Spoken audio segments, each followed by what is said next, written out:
Bismillahi assalamualaikum warahmatullahi wabarakatuh.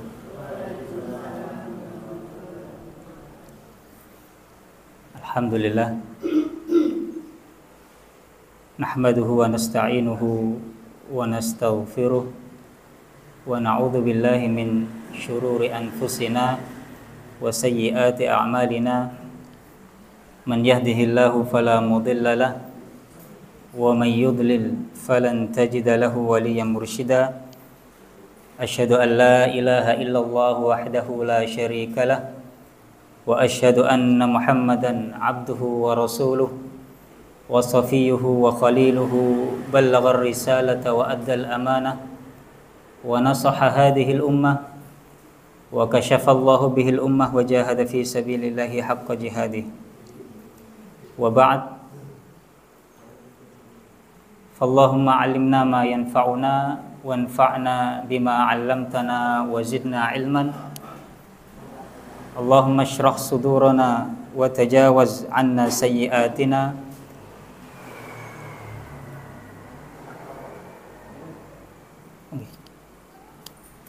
Oh. Ini ke dipindah no. Ajeng dipindah no. Oh.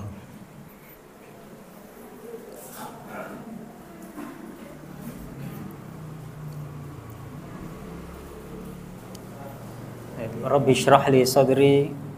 Allahumma shrah sudurana wa tajawaz 'anna sayyi'atina. Rabbi shrah li sadri wa yassir li amri wahlul 'uqdatam min lisani yafqahu qawli. Alhamdulillah, jamaah masjid napa musala Masjid Al-Fath nggih. Masjid Al-Fath yang insyaallah dimuliakan oleh Allah Subhanahu wa taala. Sebelum kita mulai nggih niki mungkin pada bertanya-tanya ngoten nggih niki sinten kok biasanya Ustadz Hasan nggih kok tiba-tiba kok ganti ngoten nggih, muka baru nggih, orang baru ngoten nggih. Maka nggih mohon izin nggih memperkenalkan diri nggih. Saya nama Muhammad Nasir nggih. Muhammad Nasiruddin panjangnya gitu. Muhammad Nasiruddin biasanya dipanggil Nasir ngoten. Saya putra kedua nggih dari Ustadz Abu Hasan Alim. Ini putra kedua nggih, putra kandung kedua dari Ustadz Hasan Alim. Niki kebetulan pulang nggih. Jadi saya domisilinya di Semarang, mengajar di pesantren ngoten nggih. Kemudian kebetulan pulang dan mungkin akan rutin ngoten nggih, pulang seminggu sekali nanti karena adiknya minta dibantu ngoten nggih. Jadi adiknya minta dibantu nggih, uminya juga minta dibantu ngoten ten griya nggih. Jadi kita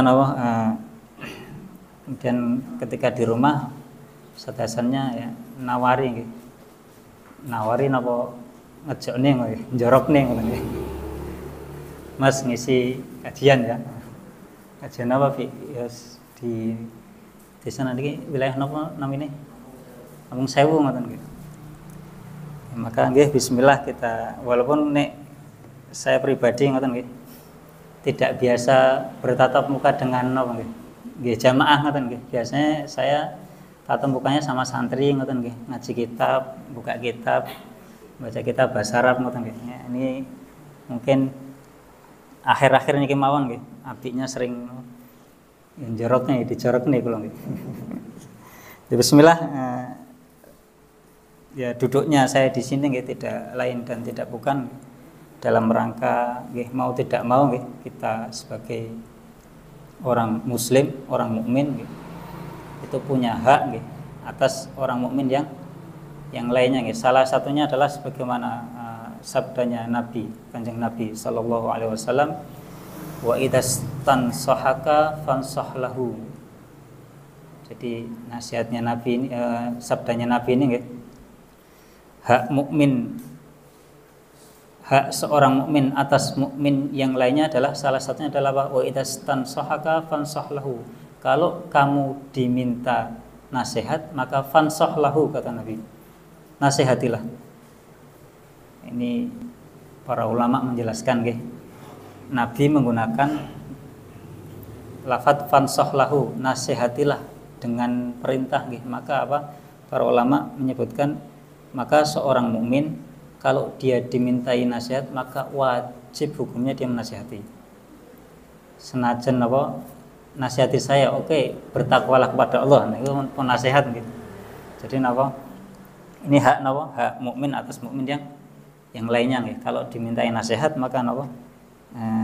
Nasihatilah. Maka bismillah, dalam rangka tawasau bil haq wa tawasau bis sabr kita duduk bersama-sama ngaji, bersama-sama tafaqquh fiddin ya, di majelis yang insyaallah kalau majelis seperti ini ya, dalam sebuah hadis disebutkan apa? Innal malaikata la tadau ajnihataha li talibil ilmi ridham bima yasna. Dalam sebuah hadis disebutkan innal malaikah, sungguhnya malaikat itu apa? La tadau, sungguh mereka benar-benar meletakkan ajnihataha, sayap-sayap mereka. Meletakkan di hadapan siapa? Di hadapan li talibil ilmi, di hadapan orang-orang talibul ilmi, orang-orang yang menuntut ilmu, orang-orang yang ngaji, orang-orang yang pengajian. Kenapa diletakkan sayap-sayap para malaikat ini? Ridhom bima yasna, karena mereka meridhoi apa yang dilakukan oleh orang-orang yang mencari ilmu tadi. Ini bahasa kita mungkin ngajeni ngoten nggih.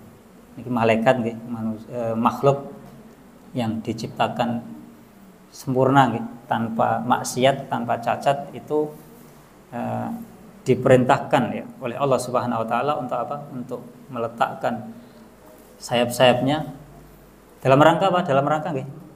Insyaallah kita termasuk nggih. Dalam rangka untuk menghormati, memuliakan kita-kita yang apa? Yang duduk bermajelis dalam majelis-majelis apa? Majelis-majelis ilmu. Maka ikhwan fillah rahimakumullah, kalau mungkin bicara tema kajian ngoten nggih. Kalau saya terbiasanya tema kajiannya berkaitan dengan fikih ngoten nggih. Kalau enggak fikih bab akidah ngoten nggih. Ustaz Hasan mungkin biasanya kajian nopo? Saya biasanya ngaji fikih ngoten nggih kalau ngisi pengajian ngoten nggih. Jadi nggih, insyaallah di pertemuan kali ini kita buka tema nggih. Sedikit kita belajar bersama, murojaah bersama nggih. Bersama-sama mengingatkan untuk diri saya pribadi dan panjenengan sekalian. Kita akan bahas sedikit mungkin urgensi belajar fikih ngoten nggih. Urgensi belajar fikih. Akhwan fillah rahimakumullah. Fikih, kalau mungkin kita sering dengar lafaz atau bahasa napa kata fikih. Fikih niku napa, Pak? Napa, Bu? Fikih niku napa? Pemahaman gitu. Apa itu fikih? Apa itu ilmu fikih? Jenengan pernah mungkin dengar ilmu tafsir ngoten nggih? Kalau belajar agama ada belajar tafsir, belajar akidah, belajar apa? Hadis, gitu, belajar dan lain sebagainya. Gitu. Ada juga belajar fikih. Apa itu fikih? Maka para ulama menjelaskan, gitu. Fikih itu adalah al-ilmu lima'rifati al-ahkam asy-syar'iyyah al-amaliyah. Ini fikih, gitu. Ini bahasa Arabnya. Gitu. Apa itu fikih? Fikih adalah ilmu lima'rifati, untuk agar kita bisa mengetahui al-ahkam asy-syar'iyyah, hukum-hukum syariat, al-amaliyah, yang berkaitan dengan amalan. Kita ulang nggih. Kalau kita akan buka tema fikih nih, urgensi belajar fikih.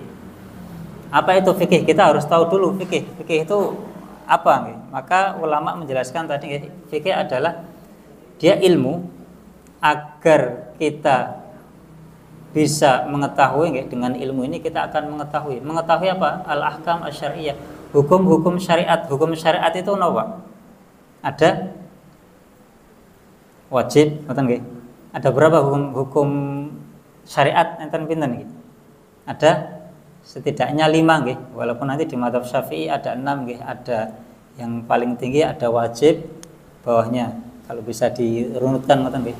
Ada wajib, ada sunnah, ada mubah, mubah itu boleh.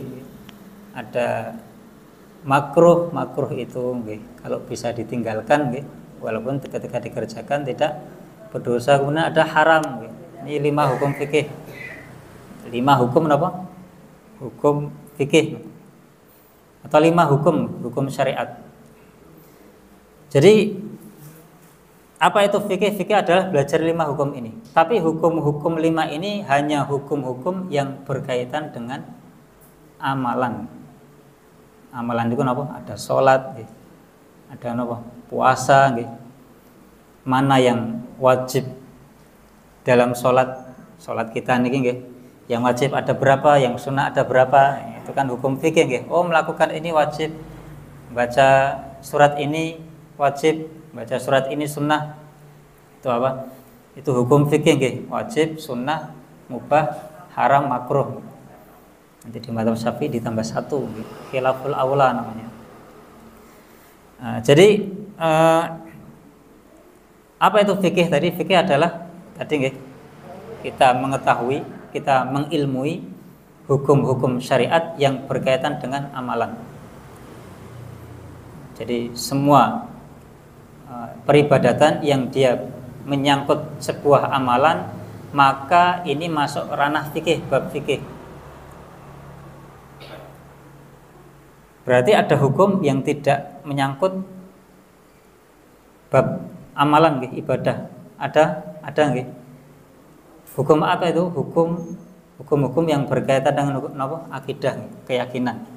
Berarti ini ranahnya ilmu apa? Ilmu akidah nggih. Dari dalam syariat ada akidah, ada fikih. Jadi ini penting untuk kita bedakan nggih. Jadi ada bab-bab yang berkaitan dengan fikih, ada bab-bab yang berkaitan dengan akidah. Fikih tadi kaitannya dengan apa? Kaitannya dengan amalan nggih. Kita beramal sholat dan lain sebagainya. Kalau akidah kaitannya dengan apa? Kaitannya dengan keyakinan. Apa-apa yang wajib atau kewajiban-kewajiban atau keharaman-keharaman yang dia berlaku untuk hati. Ini fikih, ini akidah. Jadi bedakan antara amalan hati dan amalan anggota badan. Maka ketika kita mungkin kita praktek di lapangan, ketika kita ditanya apa hukum tahiyat akhir di dalam sholat, oh wajib, katakanlah wajib, berarti masuk bab nomor niki tahiyat akhir, berarti sholat ini masuk bab fikih.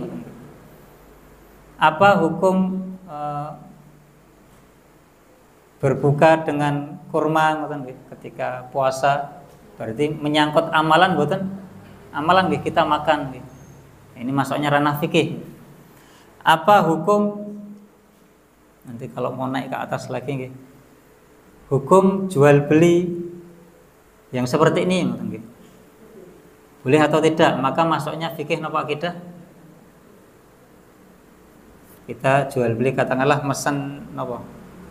Mesen HP lewat Shopee. Saya mau beli HP, lihat HP, kemudian cari HP mereknya apa, tipe apa, kemudian apa?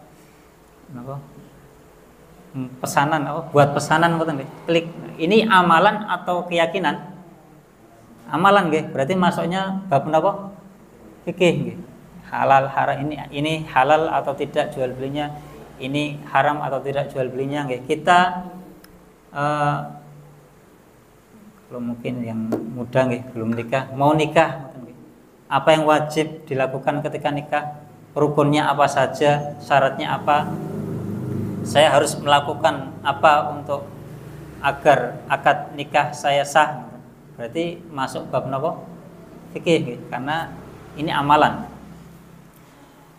Sebaliknya nggih, ada hukum-hukum syariat yang dia berkaitan dengan hati. Contohnya apa? Hukum iri dengki ngoten nggih. Tetangganya beli ini, kemudian kita boleh enggak napa iri ngoten nggih. Kemudian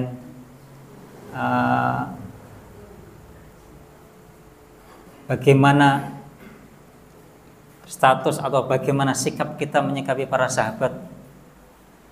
Sahabat boleh apakah mereka ini orang yang kafir, naudzubillah. Ada nggih yang golongan-golongan yang mengkafirkan sahabat. Kita wajib, apakah kita wajib mentakzim atau memuliakan para sahabat?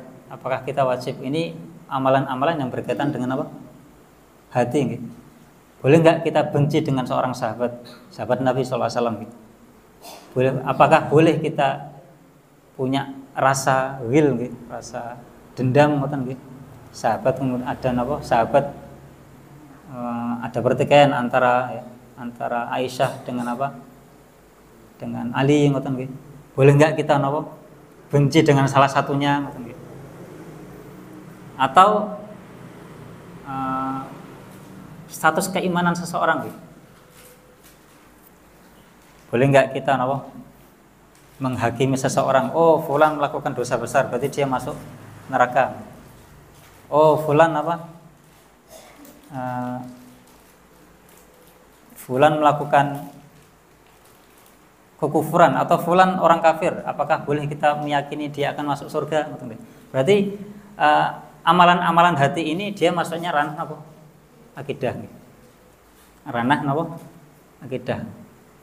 Jadi yang harus kita pahami adalah ada hukum-hukum syariat yang berkaitan dengan apa? Hati, ada hukum-hukum syariat yang berkaitan dengan amalan apa?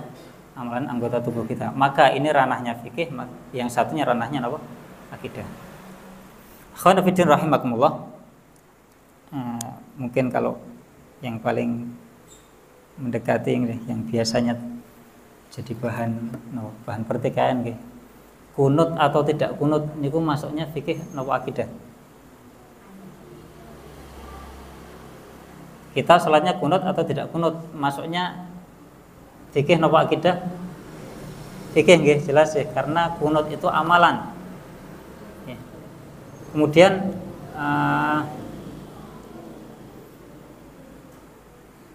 masalah membaca Quran, hukum membaca Quran. Baca Quran gimana? Baca Quran untuk baca Quran untuk apa? Untuk menghadiahkan bacaan Quran untuk orang yang sudah mati. Kita baca Quran nih, bismillah, baca Al-Fatihah. Kalau mungkin di kalangan jenengan yang mungkin masuk Nahdien nggih, biasanya pakai lahul Fatihah ngoten gitu. Untuknya untuk fulan Fatihah. Boleh enggak melakukan apa? Membaca Quran, kemudian apa? Hadiahnya dikirim ke fulan. Maka ini masuknya ranah napa? Fikih napa akidah? Fikih nggih, karena ada amalannya. Nggih, ada amalannya nggih. Maka fanafidin rahimakumullah. Jadi dalam syariat, dalam hukum syariat ada hukum-hukum yang berkaitan dengan hati, dia masuknya ranah akidah. Kemudian satu sisi lain ada hukum-hukum yang berkaitan dengan amalan keseharian seorang hamba, maka dia masuknya ranah apa? Ranah fikih. Maka kita sebagai umat Islam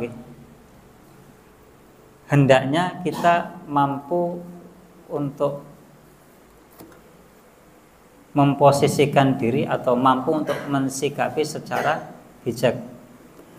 Bagaimana mensikapinya? Maka para ulama rahimahumullah mereka membedakan dua ilmu niki nggih. Jadi ada ilmu akidah dan ilmu apa? Fikih. Para ulama ketika mereka menyebutkan ilmu akidah, maka mereka menggunakan istilah apa? Usuluddin. Pokok agama. Itu akidah. Jadi akidah ini apa? Pokok agama. Sedangkan fikih itu biasanya disebut dengan istilah apa? Furu'uddin, cabang agama. Jadi fikih itu cabangnya, akidah niku napa? Pokoknya. Mungkin apa? Pondasinya ngoten nggih. Pondasinya. Jadi ada pondasi, ada napa? Ada cabangnya. Berarti lebih penting mana pondasi dengan cabang? Kira-kira lebih penting pondasi napa cabang? Pondasi nggih, lebih penting yang pokok nggih. Maka ikhwan fillah rahimakumullah,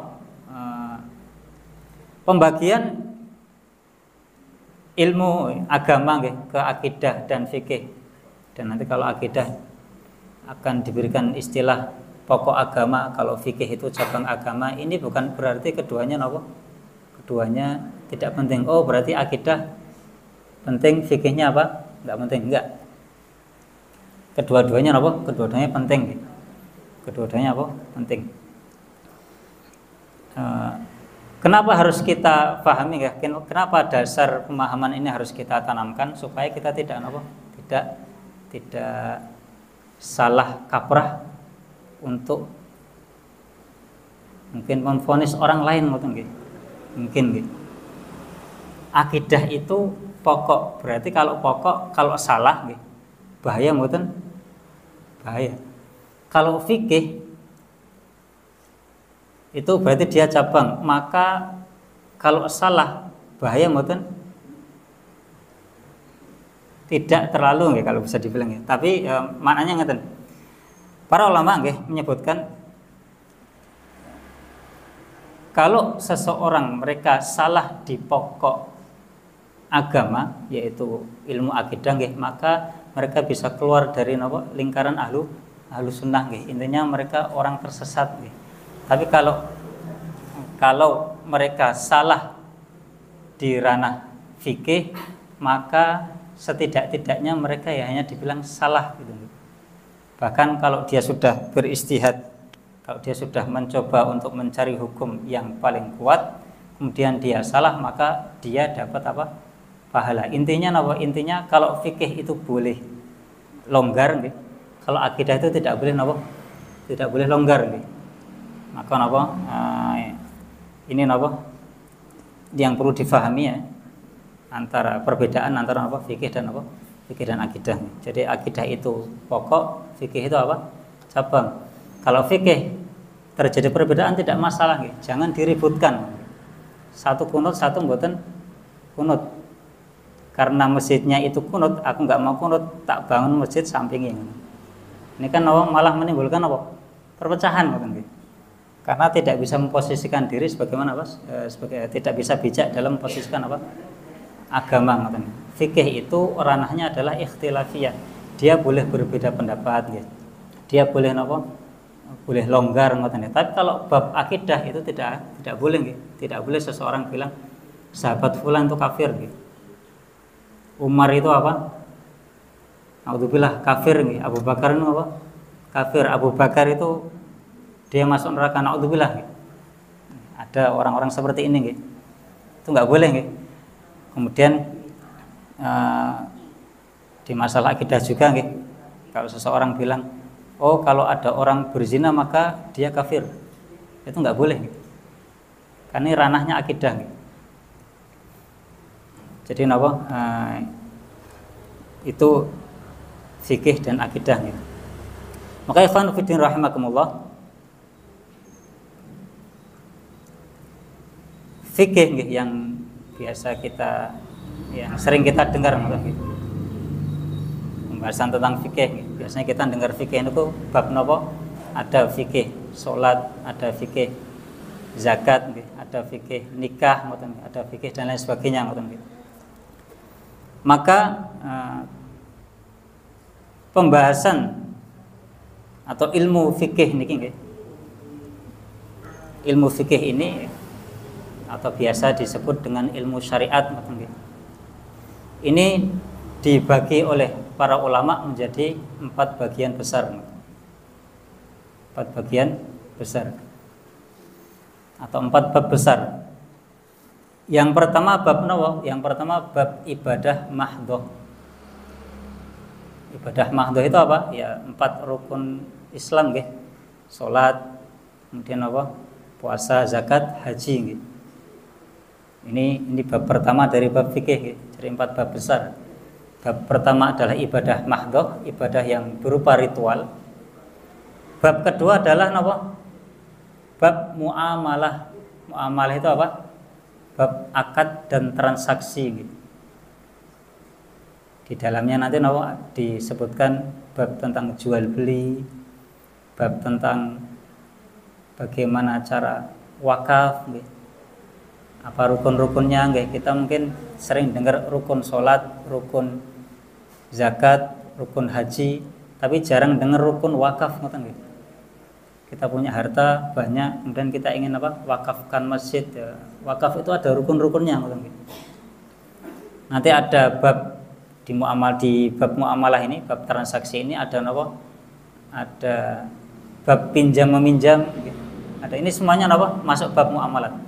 Jadi setelah ibadah, muamalat, transaksi, kemudian apa? Bab ketiga adalah bab nikah. Nikah dan yang berkaitan dengan nikah. Bab nikah, bab cerai, perceraian, kemudian bab warisan, ini masuk bab ketiga. Kemudian bab keempat, dan bab terakhir dari bab fikih adalah bab jinayat. Jinayat ini bab kriminal dan tata negara. Jadi ini bab fikih, bab syariat ada 4. Yang pertama ibadah, yang kedua apa? Yang kedua muamalah, transaksi, yang ketiga apa? Yang ketiga nikah, yang keempat bab tata negara. Jadi dalam Islam Allah Subhanahu wa taala memerintahkan kita untuk beribadah dengan 4 bab ini. Jadi perhatikan Jadi 4 bab ini semua adalah syariat.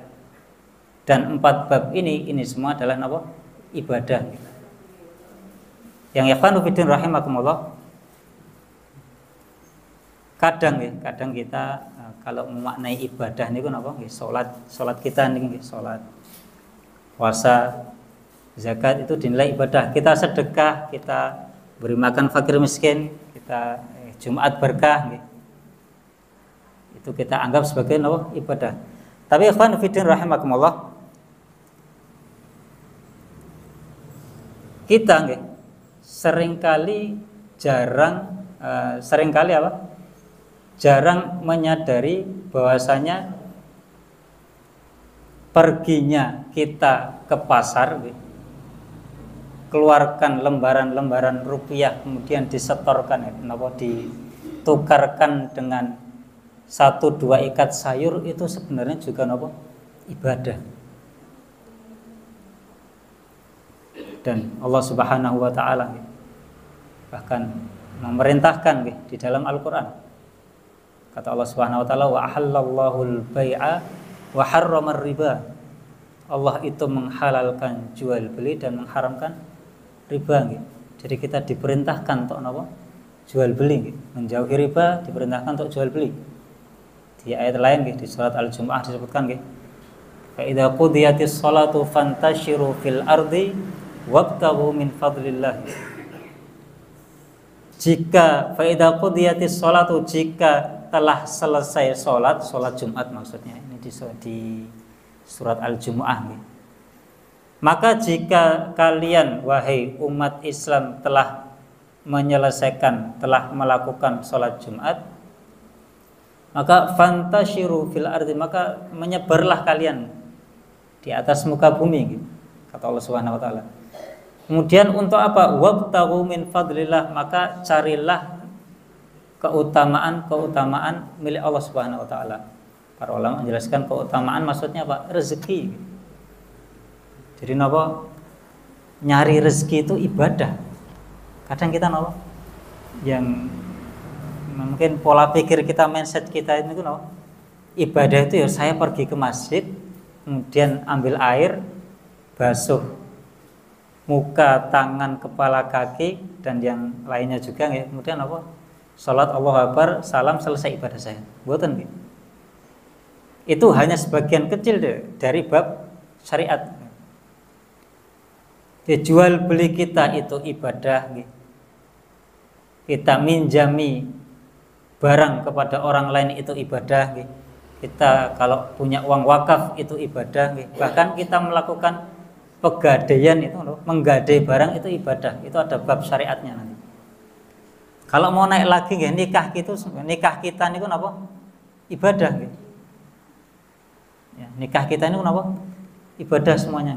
Kalau mau naik lagi mungkin yang jadi kepala RW, RT ngoten atau naik bupati, jadi presiden bahkan itu sebuah ibadah. Maka pola pikir atau mindset yang harus ditanamkan oleh seorang muslim adalah apa? Ibadah itu bukan hanya apa? Terkotak-kotakkan di tempat peribadatan ngoten. Jadi ibadah itu mencakup seluruh apa? Amalan keseharian kita. Dari kita bangun tidur sampai tidur lagi. Dari sekedar ngurus apa hukum masuk kamar mandi, kakinya kanan atau kiri dulu, bahwa ini boleh enggak, kalau mau buang hajat boleh menghadap sini atau sana, nanti akan dibahas di bab fikih semuanya. Dari bab yang paling kecil sampai bab yang paling atas, bagaimana mengatur negara, boleh enggak narik pajak, boleh enggak korupsi, itu diatur sama Islam. Maka ikhwan fillah rahimakumullah,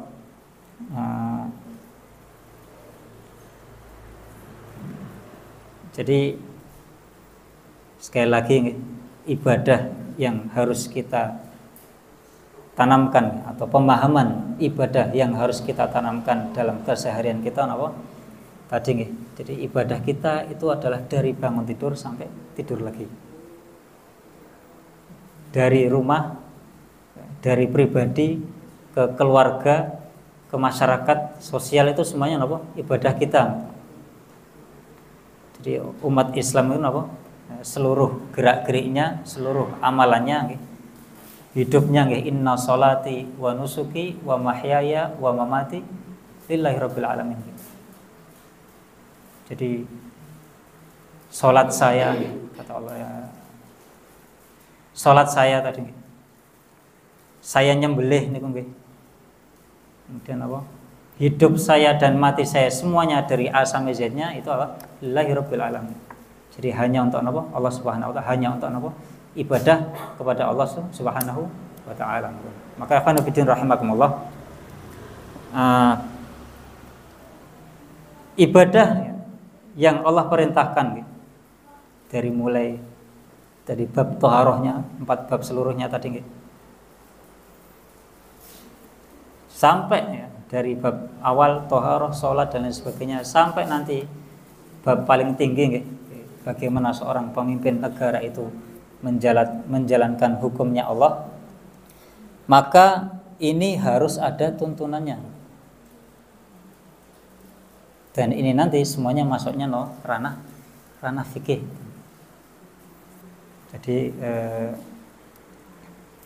kenapa harus ada tuntunannya? Karena inilah dakwah yang diajarkan oleh Allah Subhanahu wa taala, difirmankan kepada para nabi-nabinya. Kata Allah Subhanahu wa taala, "Qul hadhihi sabili ad'u ilaihi ad'u ilaihi ala basiratin ana wa man ittaba'ani." Kata Allah Subhanahu wa taala.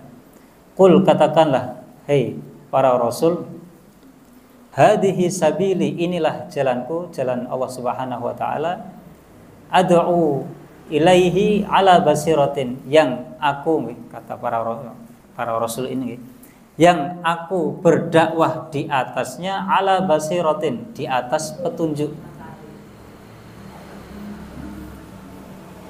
Maka para rasul ini diperintahkan oleh Allah Subhanahu wa taala untuk berdakwah kepada umatnya.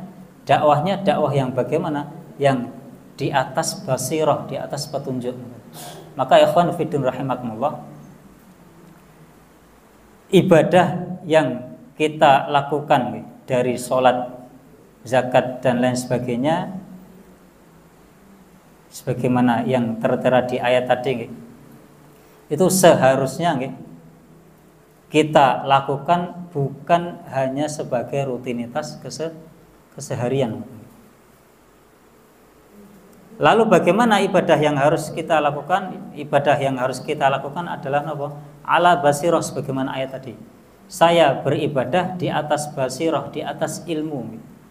Saya sholat, itu saya paham bahwasanya ini perintahnya Allah Subhanahu wa Ta'ala melalui lisan Rasul Kanjeng Nabi sallallahu alaihi wasallam. Saya tahu mana yang wajib, saya tahu mana yang sunnah. Saya zakat, saya ketika zakat saya tahu syarat-syarat zakatnya. Saya sudah wajib zakat atau belum. Saya jual beli, katakan, saya tahu jual beli ini boleh, jual ini beli tidak, jual beli ini tidak boleh. Oh ini riba, oh ini tidak riba. Oh kalau mau meminjam itu begini loh, tuntunannya. Maka ada semua disebutkan oleh ulama dalam pembahasan fikih. Maka ikhwan fillah rahimakumullah, sahabat Umar radhiyallahu anhu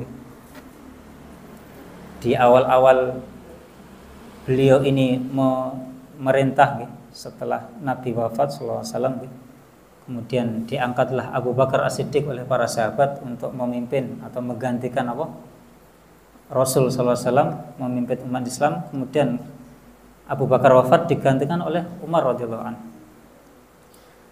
Maka Umar radhiyallahu anhu ketika awal-awal masa pemerintahan beliau sebagai pemimpin negara, beliau pergi ke pasar. Pasar waktu itu pasar Madinah. Karena beliau statusnya adalah pemimpin negara, maka beliau melakukan inspeksi pasar. Kalau di sini, kalau mriki ten Indonesia inspeksi pasar niku pripun, Pak? Ngecek napa? Ngecek barang kadaluarsa ngoten nggih. Barang legal, ilegal ngoten nggih. Kalau Umar ya agak sedikit berbeda nggih.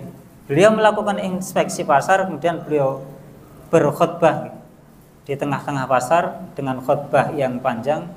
Kemudian di tengah-tengah khutbahnya beliau Beliau berkata, ayyuhan nas la yabi' fi suqina hada illa man qad tafaqqaha fid din. Kata Umar radhiyallahu anhu.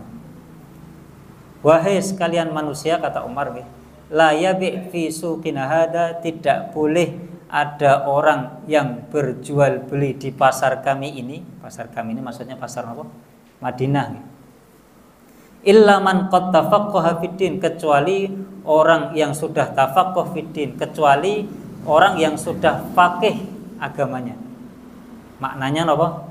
Dia sudah paham mana hukum jual beli, hukum pesan memesan bagaimana, hukum muamalat bagaimana, transaksi bagaimana, tukar menukar uang bagaimana. Maka ini yang dilakukan oleh Umar radhiyallahu anhu. Ini menunjukkan bahwasanya ibadah itu bukan hanya sekedar kita sholat, kita zakat, kita sedekah, semua yang kita lakukan termasuk jual beli di dalam, termasuk kita menikah, kita mungkin kalau yang kepala keluarga menafkahi istri, kalau yang mungkin sebagai ibu rumah tangga melayani anak dan keluarga, itu ibadah semuanya. Apa hak-hak suami, apa hak-hak istri, apa kewajiban suami, apa kewajiban istri. Maka hendaknya kita sebagai orang muslim, jual beli kita sadar, oh ini jual beli yang sah, ini jual beli yang tidak sah. Maka ini yang dicontohkan oleh Umar tadi radhiyallahu anhu. Jadi Umar bilang enggak boleh ada yang jual beli di pasar ini kecuali yang sudah faqih, yang sudah belajar belajar ilmu muamalat, katanya.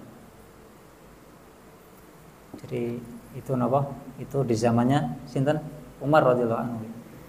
Kalau di zaman sekarang Umar ke pasar kita, kemudian ultimatum seperti ini, nggak boleh jual beli kecuali yang sudah belajar muamalat, kita mungkin bubar pasarnya. Karena kita ini hidup di akhir zaman nggih. Umat Islam sudah sangat jauh dengan apa? Dengan agamanya nggih. Bahkan apa sekedar tahu riba apa? Sekedar tahu riba saja dia apa? Dia mungkin banyak yang terlewat nanti. Saya kasih satu contoh. Ini termasuk bab riba, namanya ribal qard namanya. Dan ini menjadi kesepakatan seluruh sahabat bahwasanya ini termasuk riba. Apa contohnya? Apa riba qard? Riba qard adalah riba pinjaman. Riba pinjaman itu gimana? Maka kaidah yang diriwayatkan oleh beberapa sahabat nih, mereka bilang mereka para sahabat ini diriwayatkan dari para sahabat ada kaidah yang berbunyi kullu qardin jarra naf'an fahuwa riba. Setiap pinjaman yang menarik manfaat dari pinjaman tersebut maka itu adalah riba. Dan ini menjadi kesepakatan yang telah disepakati oleh para sahabat. Jadi kalau ada orang melakukan atau meminjamkan sesuatu kemudian dia menarik manfaat dari pinjaman tersebut maka itu riba.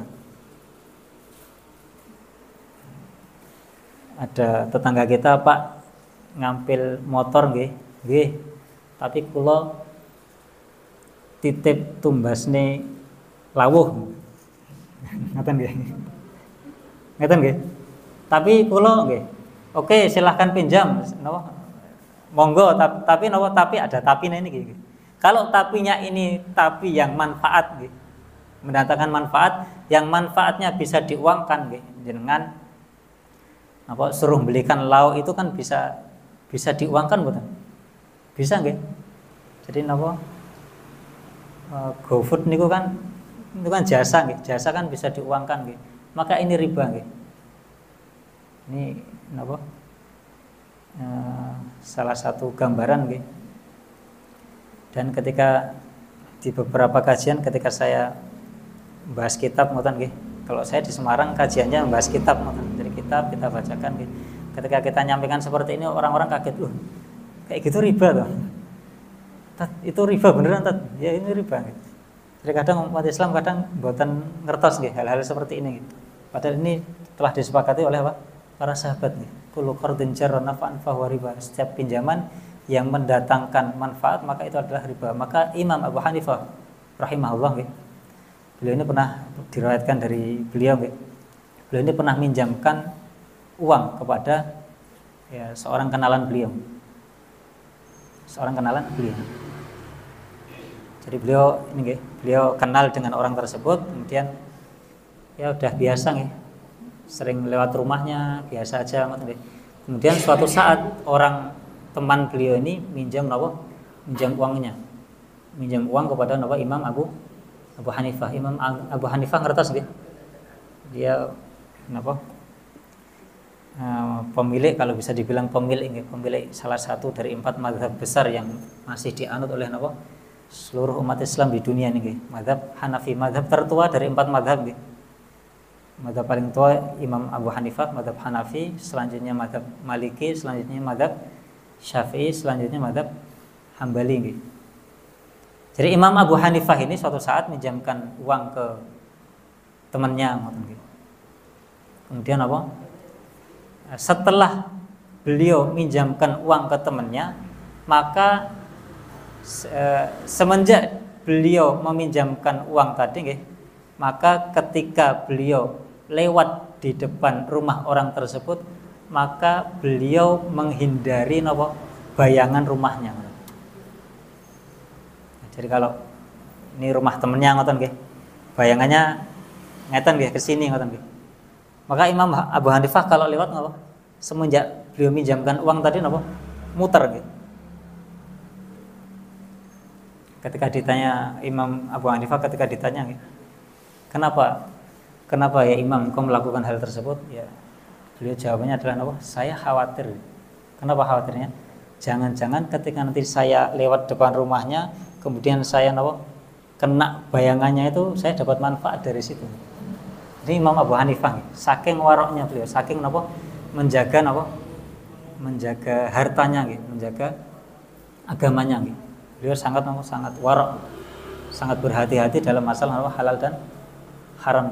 Kalau kita, naudzubillah, kadang haram, udah tahu haram pun terabas. Ikhwan fillah rahimakumullah, ini sebuah gambaran saja akan pentingnya kita umat Islam itu kembali belajar ibadahnya lagi, kembali membuka kitab-kitab turos para ulama,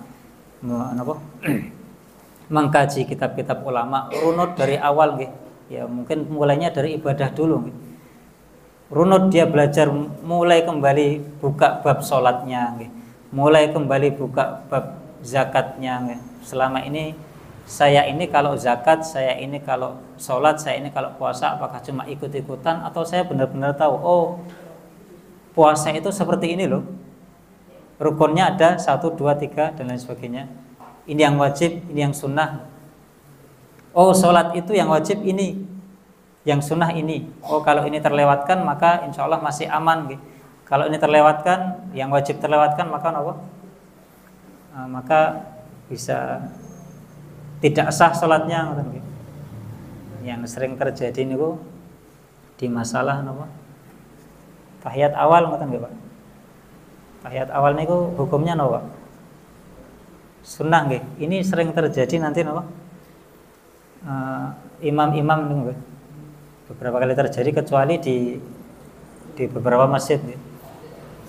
Dan saya sendiri beberapa kali ngalami, kita bermakmum, kemudian imam sudah berdiri dari tasyahud awal, Allahu Akbar, kemudian makmumnya harusnya dia tasyahud awal tapi berdiri, Allahu Akbar, mungkin lupa, kemudian makmumnya subhanallah.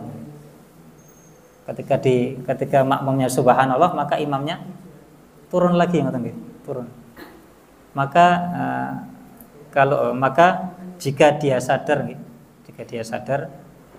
dan dia tahu ilmunya, maka menurut pendapat jumhur ulama salat ini batal. Kenapa? Karena tahiyat awal itu sunnah, tasyahud awal itu sunnah, berdiri itu wajib. Maka kalau seseorang sudah melakukan yang wajib, maka tidak boleh meninggalkan dia meninggalkan wajib kemudian melakukan yang sunnah. Maka ikhwan fillah rahimakumullah, semoga yang sedikit ini bisa memotivasi kita. Ini kita saya tidak membuka pembahasan fikihnya, kita hanya memberikan sedikit gambaran bahwasanya kita bukan hanya panjenengan sekalian, bahkan saya pribadi ini harus banyak-banyak harus kembali sering-sering kita melakukan tafakuh fiddin, sering-sering duduk bermajelis, sering-sering kajian untuk dalam rangka untuk memperbarui iman kita. Dengan cara apa? Dengan memperbagus ibadah kita. Memperbagus ibadah dengan apa? Dengan memperdalam ilmu kita. Semakin kita dalam ilmu kita, insya Allah semakin berkualitas ibadah kita. Semakin kita bisa menentukan mana prioritas ibadah, mana yang lebih prioritas, mana yang lebih afdal.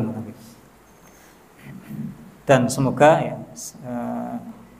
dengan bertambahnya wawasan kita, dengan bertambahnya ilmu kita ini, kita masuk golongan orang-orang yang disebutkan oleh Nabi SAW dalam sebuah hadis, man yuridillahu bihi khairan yufaqihu fiddin. Hadis ini hadis yang terkenal. Insyaallah kita sering mendengar kata Nabi SAW, man yuridillahu bihi khairan, man siapa yang yuridillahu, Allah inginkan, bihi kepadanya khairan, sebuah kebaikan, maka apa indikasinya? Yufaqihu fiddin, dia akan difaqihkan. Faqih ini apa? Difahamkan fiddin, pada perkara agamanya. Maka kita ikhwanuddin rahimakumullah, kita kula panjenengan sekalian, hendaknya maka harus sering-sering berkaca, saya dan panjenengan sekalian. 1 tahun yang lalu itu dengan sekarang ini, ilmu agama saya tambah atau tidak, itu harus kita muhasabahi gitu. Jangan-jangan ya sholat saya dari tahun kemarin dan sampai tahun ini sampai sekarang ya sama saja. Jangan-jangan puasa kita gitu, cuma gitu gitu, bangun sahur kemudian apa dilakukan sebagai sebuah rutinitas. Ya, maka kalau itu terjadi pada diri kita dan insya Allah mboten gitu. Kenapa mboten? Dengan hadirnya kita di majelis ini mengindikasikan bahwasanya kita upgrade terus. Tapi jika suatu saat terjadi kita merasa loh kok ilmu agama saya kok stuck atau bahkan hilang, dulu pernah ngaji kemudian hilang, maka naudzubillah jangan-jangan kita tidak termasuk dari golongan ini.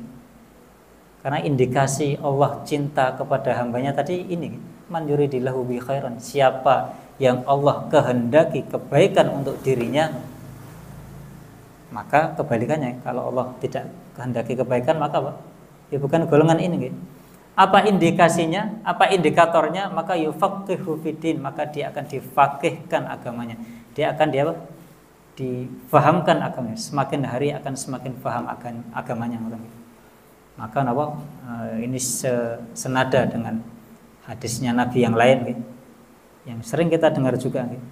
Thalabul ilmi faridatun ala kulli muslimin. Nuntut ilmu itu napa? Faridah, itu wajib bagi setiap napa? Umat Islam gitu. Kalau dalam riwayat lain gitu, utlubil ilma minal mahdi ilal lahad, walaupun ada yang mengatakan hadisnya dhaif gitu, lemah. Tapi maknanya sahih gitu. Tuntutlah ilmu minal mahdi, dari buayan sampai napa? Ilal lahdi, sampai tiang lahat. Lahat itu tiang lahat. Tiang lahat nggih kuburan. Imam Ahmad rahimahullah ini pernah suatu saat beliau ini napa? Jadi ketika beliau masih jadi santri nggih, masih nuntut ilmu nggih. Terus suatu saat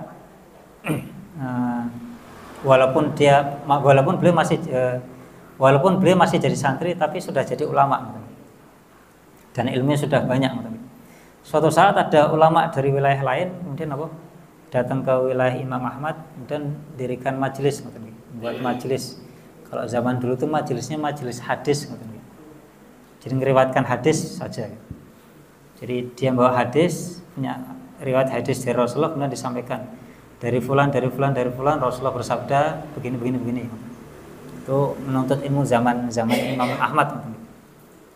Maka ketika Imam Ahmad suatu saat mendengar ada ulama yang datang ke kota beliau, kemudian buka majelis ilmu, maka beliau ketika mendengar langsung lari dari rumah beliau langsung menuju ke majelis ilmunya. Sampai di riwayatnya disebutkan beliau ini sampai balapan sama anak-anak kecil. Jadi dilepas sendalnya kemudian lari balapan sama anak-anak kecil.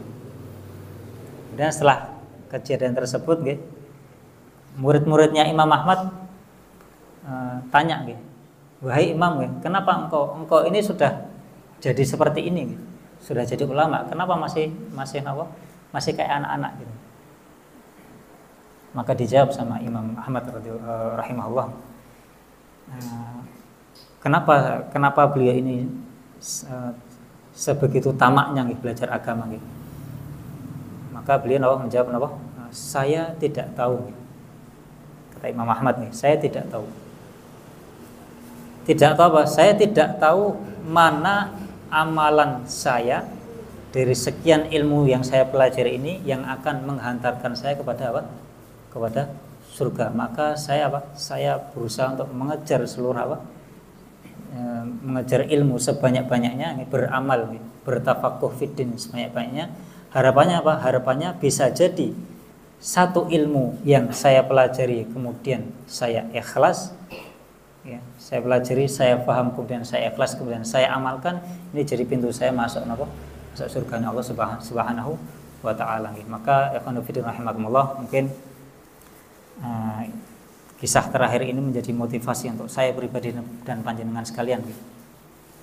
Bisa jadi duduknya kita ini Ya, kita tidak tahu nggih amalan kita mana yang ikhlas ngoten nggih. Kita niki amalannya sedikit ngoten nggih. Dan apa? Sedikit pun apa? Ikhlas ngoten nggih. Kalaupun pernah ikhlas, sedikit pun tidak no, tidak ikhlas ngoten nggih. Sudah amalannya dikit, sekali ngamal napa? Riya ngoten nggih. Sekali sedekah no, langsung napa? Oh saya sudah ngoten nggih. Sekali napa? Sekali bantu orang langsung di napa? Langsung merasa oh saya sudah gini nggih. Ya, itu kita nggih. Kita amalannya sedikit. Kemudian apa? Kalau sudah ngamal pun sering kali tidak ikhlas. Kalau sudah ngamal kemudian pernah ikhlas pun susah konsisten. Ini kita, maka kita tidak tahu, nggih. Ya, barangkali duduknya kita di sini, nggih, senajan apa? Senajan datangnya capek karena kesibukan dari pagi sampai sore, ngoten nggih. Kemudian apa? Bismillah nawa itu datang mesek. Moga-moga berkah ngoten nggih. Sampai majelis tiba-tiba nggih mboten kuat ngoten nggih. Merem ngoten nggih. Atau dan lain sebagainya ngoten.